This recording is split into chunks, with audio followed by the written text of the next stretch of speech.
Hello, AVAIYA family. Andy Anderson here. My partner, Ike Allen, and I are the co-owners of AVAIYA University. Thanks so much for joining us for our Breaking Free from Codependency curriculum. We have another spectacular class lined up for you today with Tiffany Kettermann. She's going to be talking with us about reclaiming your superpowers on the path to healing. Tiffany and I will dive into what these superpowers are on your path to healing, how to focus specifically on these superpowers and let go of codependent tendencies, the role of the body in healing codependency, and how to get in touch with your senses as well as your feelings, and so much more. Enjoy the class, everyone. Hello, everyone. Welcome to AVAIYA's Breaking Free from Codependency curriculum. I'm Andy Anderson. My partner, Ike Allen, and I are teachers, mentors, and the co-owners of AVAIYA University. AVAIYA is the creator of over 1,000 books, films, courses, teachings, and other supportive materials. Thank you so much for joining us. Our fellow teacher, Tiffany Kettermann, is here to talk with us today about reclaiming your superpowers on the path to healing. Tiffany is the director of Health Allies Counseling in Portland, Oregon. Health Allies is a counseling group with practitioners who specialize in domestic violence and narcissistic abuse. Tiffany is a counselor with lived experience, a speaker and an advocate for survivors of narcissistic abuse and domestic violence, and has presented internationally on the topic of narcissistic abuse. She also serves on the education board at Love Fraud, where she teaches other counselors how to recognize narcissistic abuse and support survivors in their healing. Thank you so much for being here with us today, Tiffany. Yeah, you bet. It's always fun to do these. Yeah, so could you share a little bit more about how you got into the work you do today? Obviously, I've shared a little bit about it in your bio there, Yeah. but like, what's the focus and how did you come to do this work? Accidentally, I went back to school for a second career in counseling about a little over 10 years ago. And my intent at the time was a reset because I was going through a divorce and with domestic violence involved. And I had intended to work on career-related issues with people. I really enjoy that work. But sort of accidentally, people kept finding me that had experienced narcissistic abuse or domestic violence, and those sorts of topics kept coming up over and over and over again. And often people didn't even recognize that was what was going on. And so I thought, okay, well, I should do a community class on this to help people because they were coming from other therapists that didn't recognize what was going on either. And it just exploded. It just absolutely exploded, like I say, almost 10 years ago. So before this really became a common topic in the last few years, I was already really steeped in the work here locally in Portland and doing classes. I taught classes at Providence Hospital here in Portland to teach healthcare providers how to recognize it when it appeared in the medical setting. And then started teaching it on Love Fraud, and then kaboom, the last few years, this word has just really become well known, which is really great, I think. Yeah, it really has. It's been interesting to watch it go boom over the last several years, like you said, right? It really, yeah, I mean, I've always been interested in the topic of codependency, and I up until a couple, maybe 5 years ago, started seeing the narcissistic abuse comments and just discussions and all that kind of stuff surrounding the topic of codependency. And so what you're doing is so needed. So thank you. Yeah. So Yeah, what do you think is like, what's in your experience of working with people, what would you say is the cause of codependency developing? Like, where does it come from? Where do these tendencies originate from? Yeah, I've got a, excuse me, I'm going to take a drink really quick. No problem.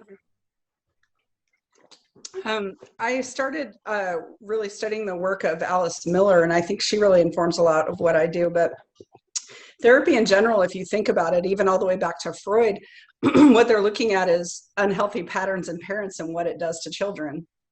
Right. And so Alice Miller in the 70s, what she basically said was, and I'm paraphrasing here, but basically children, when they're growing up in an unhealthy environment, grow antennas out into the environment to help them survive. So if a child is running down the street and trips and falls, with a healthy mother might scoop them up and kiss the boo-boo and put the Band-Aid on and, say it's okay to cry and of course it hurts and those sorts of things. And in an unhealthy situation, what it might look like instead is, the child runs down the street, trips and falls, and either there's no one there to hear them at all, or there's a parent saying, be quiet, or I'll give you something to cry about, or, all of those sorts of alternate realities that can happen in real life when there's an opportunity to model empathy and caring and acceptance of feelings and all of those things goes haywire, and it goes haywire over and over and over again. And so what children learn to do is they learn to develop antennas out into the environment to feel out what's safe to say, what's going to get me what I need, how do I make people love me, and all of those sorts of things. And you grow up all through childhood and into adulthood with those behaviors. I'm going to shove down my feelings. I'm going to put my antennas out in the environment, and I'm going to give you what you need so that I can get what I need. So then people enter relationships with those behaviors. And then they can't figure out how they walked into domestic violence or narcissistic abuse, but they're so busy trying to be loved that they're not paying attention to whether the situation is safe for them, whether the person is healthy for them, and so forth. Yeah, I love that part. I was just making a note of that. So busy trying to be loved that, you're not even looking into, wait a second, is this a healthy relationship? Or are there red flags? Like all that kind of stuff. Yeah. So what about superpowers? I know since our topic today is about reclaiming your superpowers, what do you mean by that? So I think people, when they come into therapy, are often struggling between the difference between codependency and being a highly sensitive person. And it's really easy to quickly pathologize with this idea of codependency, and there's something wrong with me. And I think it's really important to split those two things apart and work on the unhealthy behaviors and the ways that we work really hard to be loved, and to, on the other hand, hold the ways that we are inherently lovable. And to me, that's the superpowers. People that develop antennas into the environment are often super sensitive and able to pick up on other people's emotions, other people's feelings, and are incredibly caring people on the underneath. And if we can separate out those unhealthy behaviors and focus on how special and unique it is to be super sensitive, to be empathetic, to be a caring person, to notice what people need before they need it. So many people in this field, or in this area of healing, are in a helping field because they're caring people. And if we try to get rid of codependency and also throw out the caring part of us, which is what people often do, is they say, oh, I'm too sensitive, or I care too much. And I'm constantly repeating in therapy, you're perfectly sensitive. You care a perfect amount. You just have to make sure you care about yourself too. So you have to reclaim that part, that beautiful part of you that is a caring person, that is an empathetic person, and use those parts to grow from. Yeah, I love that. I love that because, right, I love what you said about separating out. Okay, so sure, I too have codependent behaviors or tendencies or, things like that. But that doesn't, we can separate that out from, right, who we are, all of the great characteristics that we want to have in our life that are healthy and bring us great joy and all of that. So yeah, I think that's important, because then we don't get wrapped up into that shame of there's something wrong, or the label, or all that kind of stuff. It's easy to do that, and I think it's more important to really focus on the empowering side of the healing. And that is the empowering side. To grow up in that situation, to grow up in a difficult situation, really provides you with a unique perspective that you can use to help others. And as you develop a healthy self-love and healthy boundaries, you can really make a powerful difference in the world. And that's what I like to see people doing. Awesome. So for people watching right now, how do they get started in this healing journey? How do they get started separating out those unhealthy behaviors or tendencies with all the things that they want to keep expanding on and growing on and putting out into the world? How do we start healing? Well, I think the first step is to understand what the abuse was or the nature of the unhealthy, toxic environment was. I often have people just sit down and journal out what their life history is, and look at all the ways that they were in unhealthy situations, and just take a inventory of it, and say, wait a minute, this was wrong and that was wrong, you know. And often people they'll come in with a primary relationship that they're wanting to work on, right?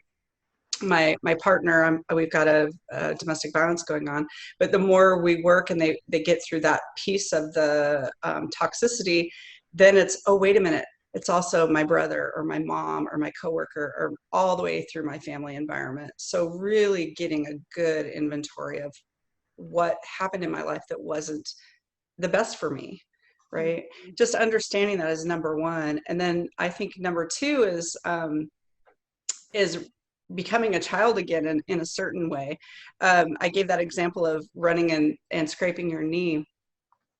When I think of children, one of the things that children are supposed to be doing in a healthy environment is, I have a 10-month-old grandson right now, and he's putting everything in his mouth, right? He's experiencing the world through his mouth, picks up, it doesn't matter what it is, he has to taste it to figure out, and he's touching it and he's feeling it.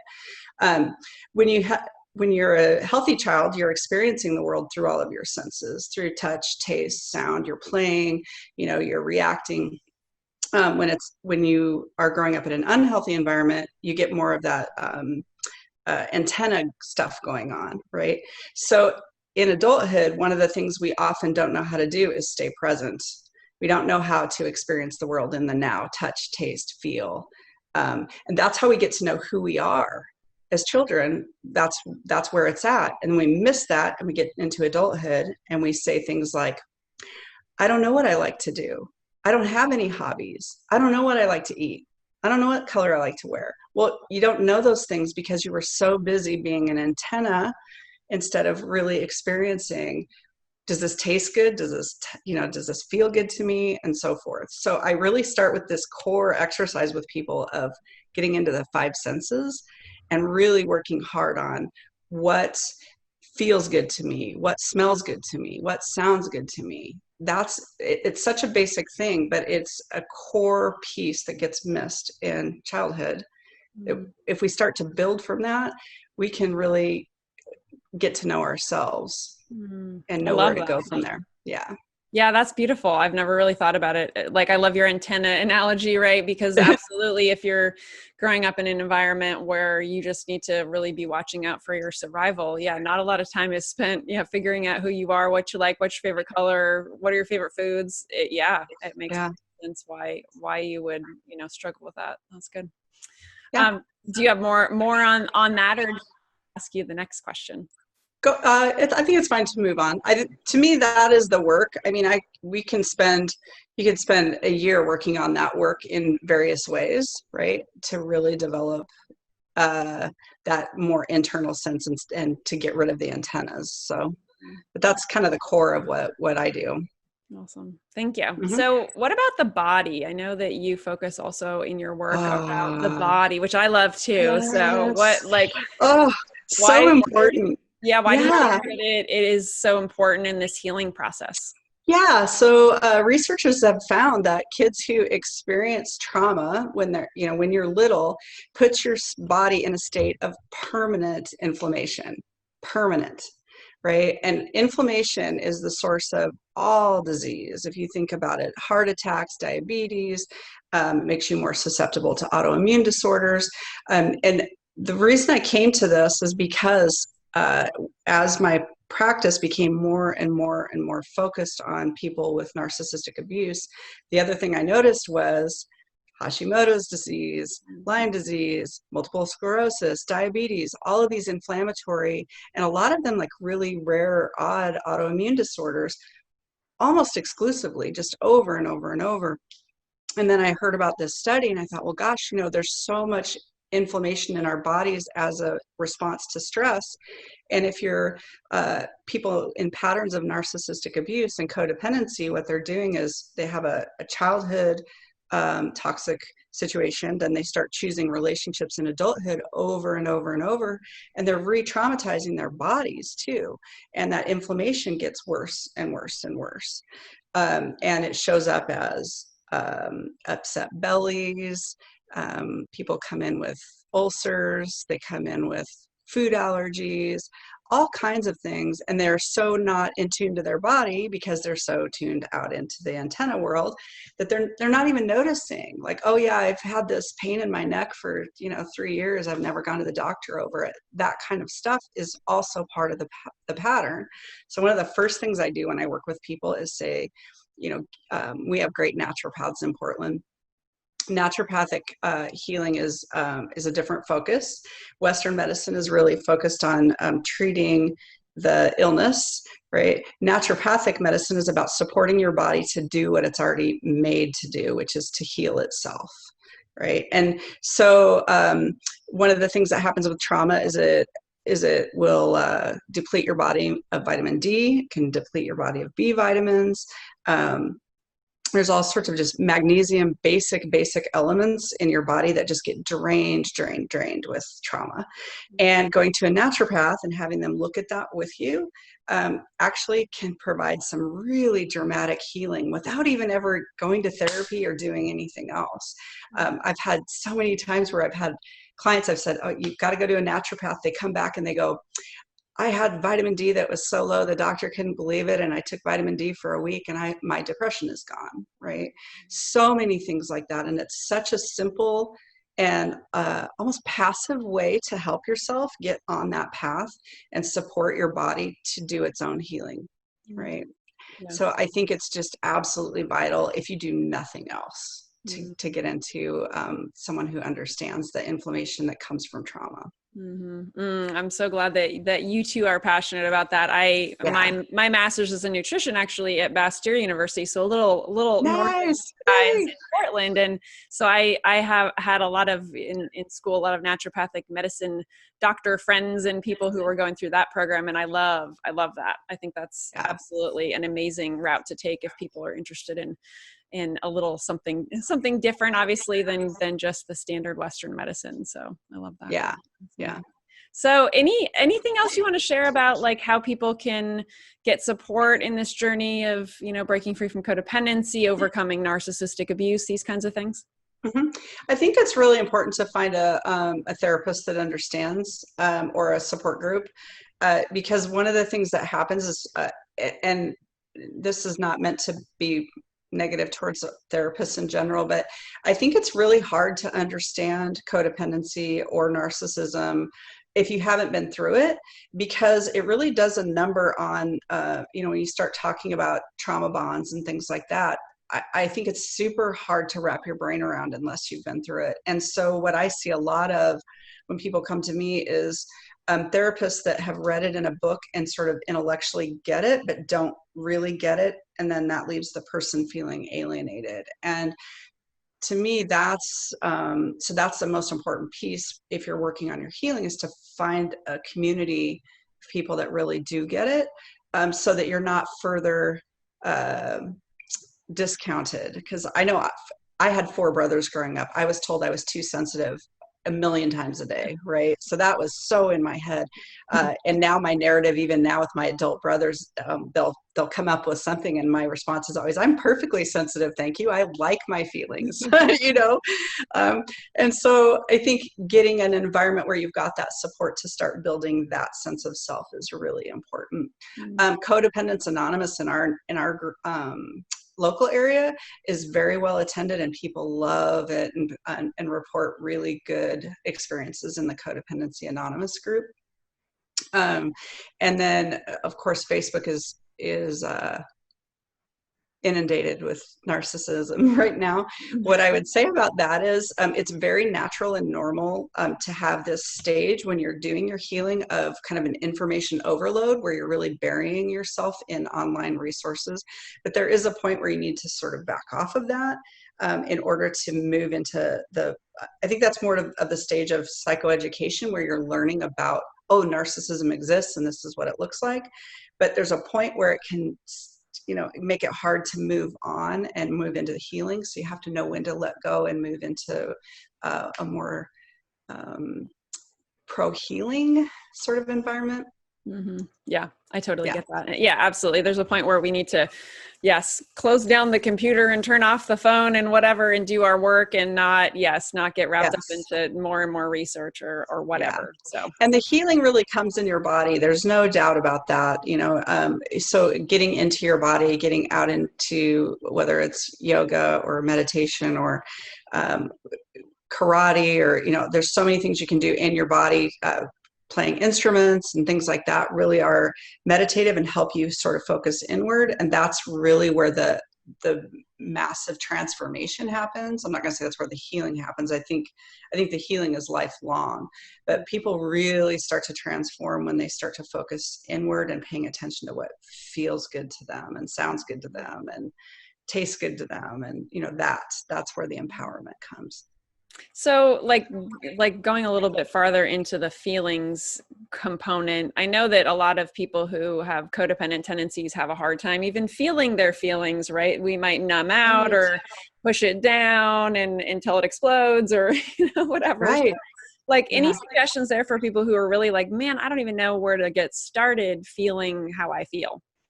Well, I think a lot of it is, and here's my definition of crazy. People always come in, that's the first question I hear all the time is, am I crazy? Right? And I tell them this, the definition of crazy really is when your head, your heart, and your gut don't agree. And you're kind of going on this circle of, do I trust my head? Do I trust my heart? Do I trust my intuition? No, it's my head. No, it's my heart, right? That's what makes us feel crazy, just really spinning. And that's what happens when you're around someone who's toxic, right? Is we want to believe them, but then if we believe them, what they're saying is pretty outrageous. That might mean we need to leave, but I don't want to leave, right? So we get in this like cycle. So the first thing we have to do is sort of kind of come to the realization that you're not crazy, that all of these things are happening in your body. And the first thing to do is to get kind of the conversation to calm down, right? And work on that. And a lot of that is not meditation. A person who's in that state was going to have a really hard time in quiet, but getting that validation in that community, I think, is one of the big things that will help. Of, no, you're not crazy to think that that's wrong or to think that that's hurtful. That really is hurtful. That's a toxic behavior, right? And get names for things. That's one of the things I actually have people do is get used to naming behaviors when you see it. Oh, that's projection. Oh, my partner's projecting right now, right? And that helps the crazy kind of slow down a little bit, because then it's like, oh no, I can stop here. I know intellectually that's what projection looks like, right? So you're getting those three things to sort of calm down and listen to one, listen to the other. The other thing that happens a lot in the groups that we have is anger ends up being a really big topic, because people get really used to shoving anger down. And then as they're doing their healing, they find that they're just irrationally angry and they're blowing up. And I had a client one time that was talking about it, blowing up at a neighbor because they put in a plant box in their front yard and their daughter had to walk around the box. And she felt really embarrassed that she blew up at the neighbor. But I think in part we have to own that stage and be okay. Yeah, it's irrational sometimes, and yeah, it feels bad, but we also need to recognize anger as a very, very important emotion. Anger is not bad. It's a very it's an emotion with a lot of movement, and it calls you to move, to protect yourself or to protect someone you love. And what we learn when we're a kid is to shove that down. When it's coming up, sometimes it comes up a little clumsily, right? And we have to be okay with being clumsy for a little bit. And it's okay to go back and apologize, right? Over time, that will calm down, right? So that's just part of healing. Yeah, I love that. It's okay to be clumsy sometimes, right? It's not going to be some perfect, whatever we might deem as this perfect process. So, okay. Right. Yeah. So what about here's another question for people who struggle in relationships with losing themselves, losing who they are, and maybe it's because they never knew who they were. But like, Right. do you have any like thoughts for people who are in, like, let's say specifically romantic partnerships, who have a hard time Mhm. maintaining their own identity without just like, losing themselves into the other person? Yeah, and I think what happens is people get really scared. What keeps people trapped is their narrative in the back of their head is if I change, that means I need to leave the relationship, and I don't want to leave the relationship. Therefore, I'm going to shove this all down, right? And that's this crazy making. You can actually stay in a relationship. I've worked with people all the time that have consciously decided they're going to stay in a relationship for one reason or another, knowing that it's toxic or it's unhealthy or this person is not, it's not going to get any better. They're making the choice for children or for financial reasons or whatever, um, and that's okay. I think you have to be okay with things not being okay and still staying as a starting point, if that makes sense. Mhm. So one of the things I tell people is, look, I'm never going to tell you you have to leave right now. That's not, unless it's violently dangerous. It's not, nobody's judging you for that. Don't be so scared of that you're afraid to take care of yourself, right? So the first thing you might do is start exploring, find something that you're interested in. Maybe a person likes water. Here in Portland, kayaking is a big thing. So maybe you get involved in a kayaking group separate from your partner and learn that part of yourself and experience that joy separate from your partner. And that's one thing that you can do to be working on yourself without ripping the relationship apart, which you're not ready to do, or maybe never will do, right? But you have to be okay with those small steps, um, and with the idea that being different or being separate doesn't mean the relationship is going to end or it has to end. Right. Yeah, that whole being clear on, we can each be our own, whether it's toxic or not, right? Like we can each be our own person, and that's okay. Right. Yeah. And it is scary, right? I, I have a mantra in my life now, a little self-disclosure. I will never watch another football game on TV in my life again. That was a family thing that I grew up with, the environment of footballness and sitting around the TV every Sunday. And so I took that into relationships and watching Sunday football all day with a partner. And then there was this point in my own healing where I was like, I really don't enjoy football. I don't think I really want to spend any more time in my life watching a football game, unless it's in real life. I would do that, right? But I don't want to sit on and watch it on TV. But to do that, does that mean if I don't spend all day Sunday with my partner, am I causing a rift, right? And I think that's what people start to wrestle with in fear. Mm. No, and now I can go kayaking, right? So, and those are healthy moves. Yeah. I too grew up watching football, and I watched football with various boyfriends over the years, and now I don't watch football anymore. Yep. Yeah. Make a stand. No more football games. Yeah. Yeah. Ironically, my partner Ike doesn't enjoy watching football either at this stage, but it's just funny. But yes, I Yeah. remember I am into football. I'll even play football with you. I'm gonna play football because you like football. Right. Right.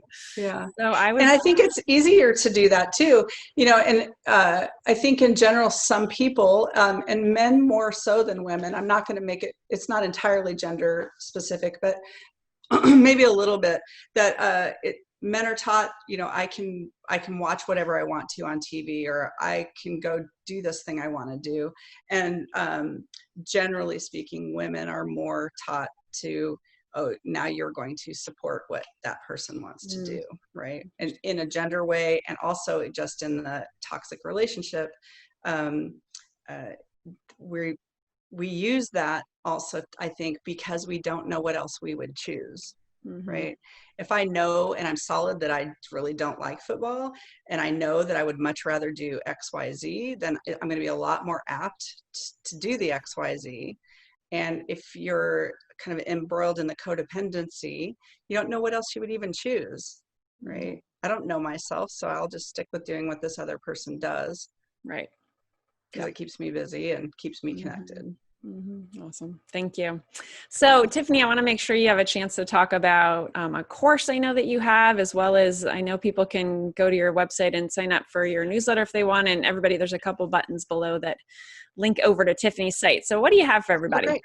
Great. I do have a newsletter that we send out periodically with other events that I speak at. I have a course on love fraud and things like that. So I mention those in a newsletter occasionally. That's on the front page of my website. I've also been doing, as I mentioned earlier, a class for quite some time on understanding and healing from narcissistic abuse. It mostly has been in person, local in Portland. I've set it up so that I'm going to do it for the first time online in a webinar, and then we'll probably record it maybe during that session or after and repeat it in the future. But the first one is coming up in August, and so there is a link for that. And again, I've done it many, many times in person. It'll be a different experience to do this online, but really looking forward to being able to share that with people. Yes, in our online world now. Yes, yeah. Awesome. Yeah. Well, thank you for that and for the newsletter and everyone. Again, there's buttons below. You can click on to head to Tiffany's site and go check that out. Do you have any last insights? Anything else you want to leave people with before we wrap up? No, I think just if they're here watching your series, they're on the right track, right? They're learning everything that they can from people who've been there and people who work with people that are dealing with codependency. So this is a great first step, and just I just want to encourage people to keep working towards their magical self inside. I really truly believe that people struggling with these issues are created for a reason in the way that they were created. And if they can just tap into that and shed all of the shame and guilt and toxic patterns, that underneath what they're really going to find is just a super, super powerful human being with lots of purpose and lots of good that they can do in the world. So keep on the path. Awesome. Thank you. Thank you for doing this, Tiffany. You bet. It was really great connecting with you. And thank you everyone who's watching or listening right now. Thanks for showing up for yourself and being willing to learn. And we'll see you again real soon. Take care. Hey everyone, thanks so much for joining us for Tiffany Kettermann's class. She talked with us about reclaiming your superpowers on the path to healing.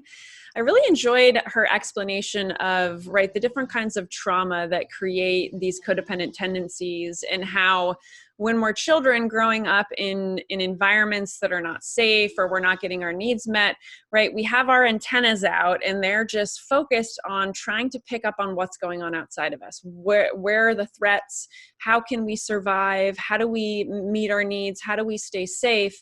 As opposed to focusing inward on who are we? What's my favorite color? What are the foods that I like? What do I like about myself? What are my characteristics? All of those kinds of things were less focused on because we were so outwardly focused on the environment and assessing how we needed to act or behave in order to get our needs met. So I really thought that was an interesting way of looking at this as to how codependent tendencies develop in the first place.